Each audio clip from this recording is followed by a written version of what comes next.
Okay, today I want to show you guys a couple tips on making propane tank stoves with this older stove I made a long time ago, and this is actually a 30-gallon, but all the same normal techniques apply. And what I've done different on this is the underfire air and the legs, and I want to show you up close on how I did it on this particular model.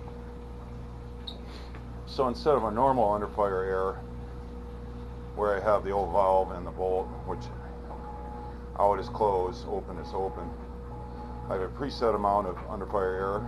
It's like 3 5/16 holes, and I have extra holes here which I can open and close with this dial, which I can spin and align with the holes to give it more air or cut off air.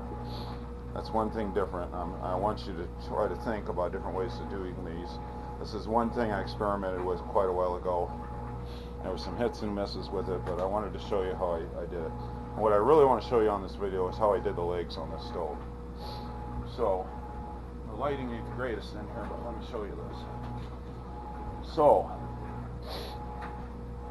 what I have here, if I remember right, these are old door stops.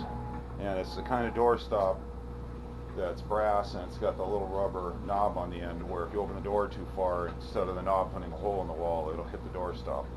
So I put 3 of them, and I've aligned them with the old seating stand of the propane tank that was originally on there, and I perfectly spaced them, and I bolted each end with 3 bolts through the bottom of the tank, perfectly spaced, so they make these really super heavy duty legs. And I really liked this. Let me show you how that stands.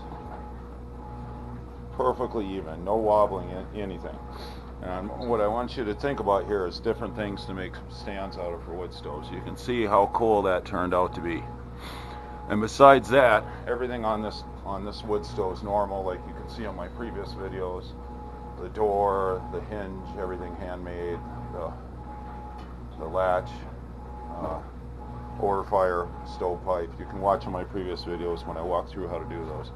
But I wanted to show you guys this for different ways of making stove legs. This is something I really struggled with when I first started making stoves, was how exactly to do the legs.